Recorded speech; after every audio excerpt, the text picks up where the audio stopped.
Parasita foi o grande vencedor do Oscar 2020, Siqueira. E a gente comemora pouco aqui no Rapadura, hein? Comemoramos muito, mas vamos falar disso daqui a pouco.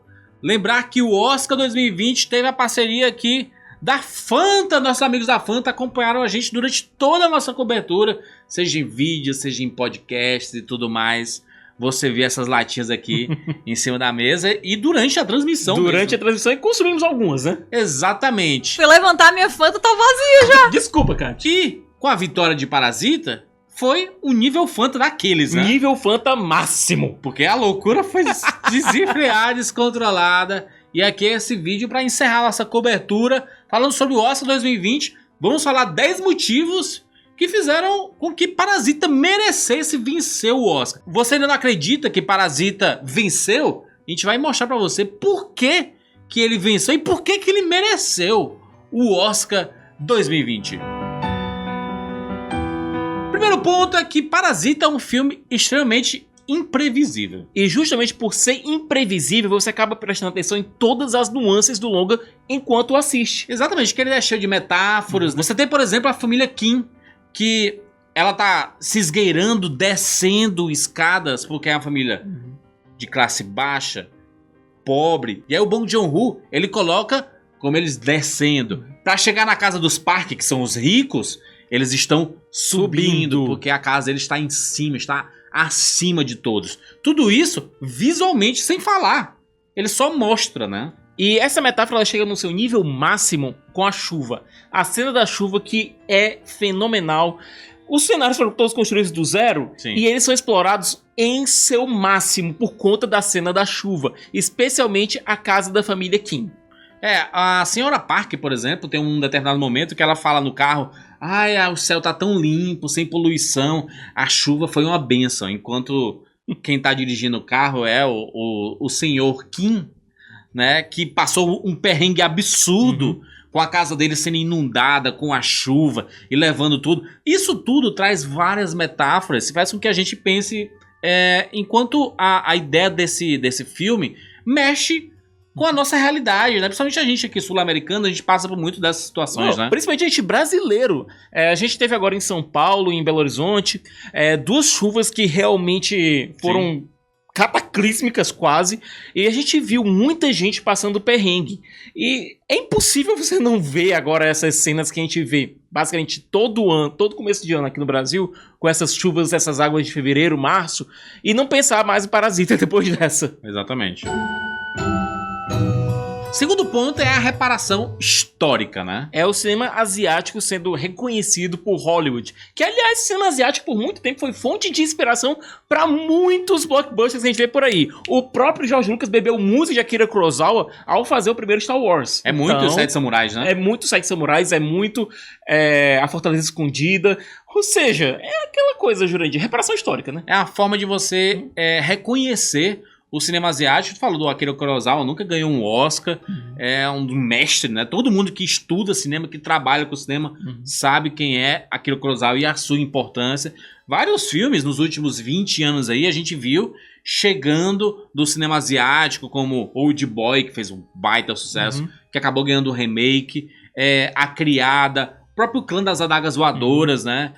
O recente Invasão Zumbi, são filmes do cinema oriental que acabaram chegando e conquistando o público no cinema mainstream mesmo, né? Pois é, o Chan-wook Park, que é o diretor do Old Boy, diretor do A Criada, e o Bong Joon-ho, eles sempre foram muito citados pelo Tarantino como fonte de inspiração e como na sua lista de melhores. O próprio Bong Joon-ho falou que o Tarantino várias vezes o colocou na sua lista de melhores, trazendo alguma atenção, mas o Oscar aí é um nível de atenção completamente diferente. E é uma forma de reconhecer a própria carreira do Bong Joon-ho, que já tinha trazido filmes maravilhosos, né? O Hospedeiro, Mother, Expresso do Amanhã. Expresso do Amanhã, que chegou recentemente, teve um lançamento meio picotado e tudo mais, mas é um baita filme, né? Olha, o lançamento de Expresso do Amanhã, que foi pelas mãos do Harvey Weinstein, através de um dos braços mais artísticos da sua empresa, é uma história à parte. O Harvey Weinstein, ele tentou cortar 25 minutos do filme. O Bong Joon-ho, como ele não era um cara muito conhecido em Hollywood, é uma coisa que nunca aconteceria mais hoje, justamente por conta desse reconhecimento que ele tá tendo, teve que se virar nos 30 para conseguir salvar o filme e Sim. conseguir manter o filme do jeito que ele queria. Então é aquela coisa, esse reconhecimento vem em muito boa hora. Terceiro ponto aqui é que nos últimos anos a gente tem alguns movimentos que acabaram ajudando na diversidade dos votantes da academia, né? Movimentos como o Me Too, o Time's Up, o Oscar So White, que surgiram mais ou menos ali em 2016, praticamente todos meio juntos. O Me Too contra os casos de assédio em Hollywood. O Time's Up é meio assim, é o chega do Me Too, assim. Não aguentamos mais, tanto para os casos de assédio, como para os casos de diferenças salariais, né, melhores condições de emprego. Falta da voz feminina no cinema. E o Oscar So White foi justamente para falar sobre a falta de diversidade nos indicados. Algo que aconteceu também um pouco nesse Oscar. Mas foi em 2016 que começou a surgir essa hashtag e esse movimento, porque naquele ano nenhum negro foi indicado ao Oscar em nenhuma das categorias, né? Nos últimos anos, a academia tem feito um esforço danado, hercúleo, entre aspas, né? Pra tentar se desvencilhar daquela imagem que a academia é formada por homens velhos, brancos, enterrados nas suas próprias ideias. Até 2016... Era. Até 2016, 93% eram brancos, 73% eram homens e a idade média era 63 anos. Ou seja, tinha pouquíssima diversidade de ideias e de opiniões dentro da academia. Isso em 2016, quando tinham 6 mil membros. Hoje já está mais de 8.500 membros. É um esforço da academia de tentar aumentar a diversidade. Trazendo votantes sul-americanos, asiáticos. Exato. Aqui no Brasil a gente tem o próprio Kleber Mendonça Filho, que é membro da academia e Sim. também faz parte da votação. Mulheres, né? Minorias de uma forma geral, acabaram ganhando muito espaço dentro da academia e cada vez mais vai ser gradativo isso para tentar equilibrar na votação e não cometer as injustiças que normalmente estão acontecendo, né? Ou seja, você trazendo novas vozes para dentro da academia, novas experiências de vida, você consegue trazer uma pluralidade dentro das opiniões. E nesse caso, Parasita, que é um filme que apesar de ser asiático, apesar de ser um filme feito na Coreia, Sim. ele fala sobre muita coisa que acontece em muitos países, inclusive no Brasil. Então Parasita, que começou sendo um filme coreano, o próprio Bong Joon-ho trazendo o longa para outras plateias, ele notou que não era só uma história coreana, mas sim uma história sobre muitos países, até porque o filme se passa nesse grande país chamado capitalismo em que nós vivemos, né? Exato. Quarto ponto é que o filme escancara uma realidade que não é muito discutida, principalmente em cinema. E, curiosamente, no ano de 2019, a gente teve filmes populares que acabaram colocando esses problemas sociais à mostra e da forma mainstream. A gente teve o Parasita, da Coreia do Sul, a gente teve Coringa, dos Estados Unidos, a gente teve Bacurau, no Brasil. Você tem o Nós, né, do Jordan Peele. Que é o filme que fala sobre o assunto da maneira mais metafórica. Sim. Trazendo a questão dos doppelgangers, de um povo que vive à sombra de outro. É um filme que devia ter tido um pouco mais de amor da academia, Sim. mas que, se você pensar, Bacurau, Nós... Os Miseráveis da França, né? Les Misérables da França, Parasita, esses filmes eles conversam muito entre si. Sim. Mas, na minha opinião, e aparentemente de boa parte da academia, Parasita era o melhor deles. Sim. Quinto ponto é que Parasita tem um roteiro extremamente original e muito universal. Você consegue colocar várias realidades dentro desse filme, né? Como a gente falou aqui, Juras, o próprio Parasita, ele traz uma história que se passa dentro desse país capitalismo. A gente consegue enxergar a realidade brasileira ali no Parasita. A gente consegue verificar parte da realidade americana ali dentro de Parasita. Sim. É um filme que fala não sobre a sociedade da Coreia em si, mas sim sobre essa sociedade que vive no mundo capitalista. Não à toa o filme venceu na categoria de melhor roteiro original, né? E continua gerando debate ao redor do mundo inteiro. Todo mundo que assiste Parasita pela primeira vez fica, caraca, eu preciso conversar sobre esse filme. E é exatamente essa a ideia do Bong Joon-ho, é trazer essa reflexão e fazer com que a gente ressignifique determinadas coisas. Tipo, vou dar um exemplo que aconteceu comigo. A gente é de Fortaleza, né, do Ceará, e a gente conviveu muito tempo com seca. Então a chuva sempre foi um sinal de bênção pro nordestino, né? Finalmente tá chovendo, que coisa boa, tirar um pouco daquele calor que a gente tem durante o ano abastecer inteiro. os açudes, Exatamente, as plantações e tudo mais que ficam são castigadas pela seca e tudo mais.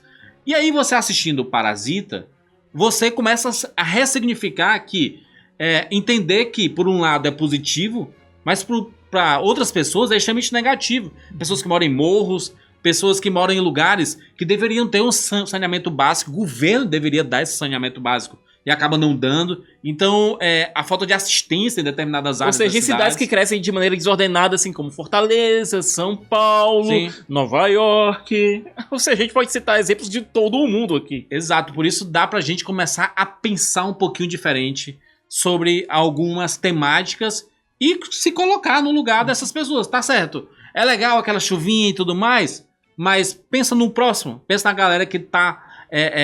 que é um pouco menos abastecida de condições e o que é que eles estão passando com essas chuvas aí. A gente viu vários casos recentes, como tu citou, casos em São Paulo, em BH, que até para Fortaleza, que a gente passa sempre por esses problemas, né? Sem contar, Júlio, que do ponto de vista técnico, o roteiro é basicamente perfeito. Os pontos de viradas, o crescendo do roteiro, o crescendo da tensão presente no roteiro é palpável. Então, não é só uma história que cheia de significado, é uma história tecnicamente muito bem contada. Sim. Sexto ponto aqui é que Parasita, ele fala muito sobre a inversão de papéis. Principalmente você como observador, você tá assistindo o filme, você começa a saber, você começa a pensar, quem são os parasitas? A família Kim, a família pobre, ou a família Park, que é a família rica? Inicialmente você entende que é a família Kim. Até por conta dos golpes, que são mostrados inicialmente de uma forma quase humorada. Muito bem humorada, muito divertida até. Os golpes da família Kim para se instalar dentro da família Park. E eles são os que precisam do dinheiro. Então eles vão lá na ideia do diretor e do Bong Joon-ho. Ele mesmo fala sobre isso, de parasitar. Mas no fim você acaba percebendo que é a família Park que são os parasitas. Porque eles necessitam muito mais do que os outros. É tanto que quando sai um, entra outro. Eles continuam precisando dessas pessoas. Então eles sempre estão parasitando os outros. E é uma família que faz isso sem perceber. Sim. Com uma ignorância gigante, inclusive, sobre a própria residência. Quando a gente tem a introdução do terceiro elemento dentro da história, aí sim você consegue entender melhor a metáfora do diretor Bong. É um filme que, como eu falei, o roteiro é muito bem estruturado. Sétimo ponto aqui é que Parasita é o primeiro filme a vencer na categoria de melhor filme internacional. Opa, mas Jurandir, a gente sempre teve uma categoria de melhor filme estrangeiro. Melhor filme em língua estrangeira, exatamente, né? Que era algo que fazia com que a categoria fosse meio que de cantinho, né? Vamos premiar aqui o nosso cinema e vamos dar uma categoria para premiar a galera de fora. Era exatamente essa a ideia que ficava. E foi falado, inclusive, pelos membros da academia, que essa mudança ela traz significado porque o termo estrangeiro é muito carregado. É muito carregado de preconceitos, né? E está falando dos Estados Unidos, né? Hollywood, o prêmio do Oscar é um prêmio de Hollywood, né? Da indústria do cinema de Hollywood. E aquela coisa, Juras, o próprio diretor Bong, durante a temporada de prêmios, ele falou que o Oscar é sempre um prêmio que leva muito para os Estados Unidos, que leva muito para si. E que o máximo que ele tinha chance realmente de levar era o de melhor filme internacional. Quando ele levou, de fato, o prêmio de melhor filme internacional, ele até se sentiu honrado em ser o primeiro a receber esse prêmio com essa nova nomenclatura. Mas a gente viu que a situação era bem maior, que a premiação ia ser bem maior. E acabaram deixando o pobre do Bong Joon-ho beber do jeito que ele queria, né? Ou não, né? Ele bebeu muito mais, né? Na festa depois, né? Sim. Toma cachaça, caralho! O oitavo ponto aqui é que na última década a gente teve vários vencedores do Oscar de melhor filme que são um pouquinho questionáveis, né? Um pouquinho, eu ainda não engoli aquele Green Book até agora. Mas, se a gente pensar, nos últimos 10 anos, de 2010 até 2019, sempre tem um filme ali que foi indicado e que merecia mais do que o vencedor. Pode reparar, pega aí os últimos 10 anos, você vê as opções. Eu nunca mais esqueço de 2015 lá com o Mad Max. Sabe? O Mad Max poderia ter vencido facilmente naquele ano e acabou não vencendo. Porra, Discurso do Rei venceu o Oscar, sabe? Tem vários filmes ali que não são filmes ruins. Não são aqueles filmes, meu Deus, que porcaria. Não, como é que um filme tão ruim desse venceu? Mas porque a sua concorrência era muito melhor, no caso, né? E aquela coisa, Júlio, você olha, você tem filmes muito mais memoráveis naqueles anos, e essas vitórias basicamente servem pra quê? Pra quando chegar num quiz, você pensar, meu Deus, esse filme ganhou nesse ano? Sim. Pelo menos 2020... A gente vai conseguir, quando a gente for olhar historicamente, né, os vencedores de cada ano, você vai ver lá, Parasita, e você vai dizer, caraca... O melhor filme ganhou naquele ano. Exatamente. Poxa, né? Finalmente. Nono ponto aqui é que foi muito legal ver a banca sendo quebrada, né? Porque em Parasita, ele era azarão nas apostas. Olha, Os bolões de todo mundo. quem for verificar os nossos vídeos aqui no Rapadura, ou então o Rapadura Cast, vai ver que a gente votaria em Parasita se a gente tivesse Aliás, lá. a gente votou, né? A gente votou em Parasita, Ah, mas que a gente achava que ia ganhar 1917 por conta do histórico da academia. sim, porque é o filme com a cara de premiável, Uhum. que a academia tava sempre dando o seu título de melhor filme, né? Filme de guerra, É. Tradicional. filmagem revolucionária, Sim. técnica incrível, mas que não tinha aquele je ne sais quoi, aquela coisa inexplicável que torna aquele filme memorável, aquele filme único. Você olha pro roteiro de 1917, que eu até agora não entendo como esse filme foi indicado a melhor roteiro original, mas enfim, Não é? e não vê absolutamente nada de novo ali, é basicamente esquemático. Sim. Enquanto você vê o roteiro de Parasita cheio de meandros, cheio de minúcias, com a técnica narrativa exemplar, subvertendo alguns clichês, subvertendo alguns tropes, e você pensa, caramba, 1917 vai ganhar, mesmo sendo esse filme tecnicamente muito bom, com a narrativa ótima, mas pouco memorável, a não ser da sua parte técnica, ou vai ganhar Parasita, que é um filme que realmente te impacta, que traz realmente uma narrativa envolvente, interessante, muito além da técnica. É um filme que incomoda, né? Incomoda tanto que depois que venceu, alguns youtubers foram fazer seus vídeos e tudo mais, e tem um cara que faz um canal nerd lá nos Estados Unidos, que ele pistolou com o Parasita. Um filme que não é nem falado em inglês, vencendo o melhor filme em Hollywood. Juras, quando eu vi esse vídeo, eu juro por Deus, eu pensava que era uma conta paródia. Eu juro que eu pensava. Achei muito bizarro isso. Mais um mérito de Parasita, que é quebrar a ordem vigente, né?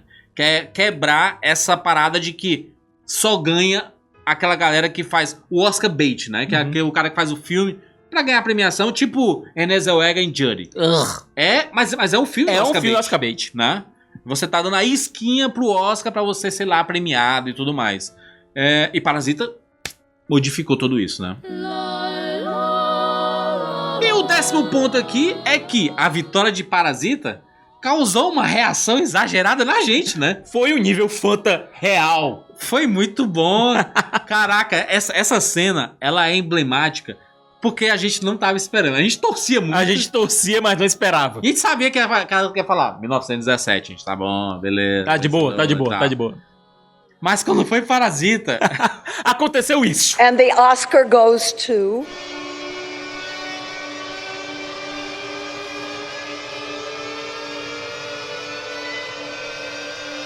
Parasite.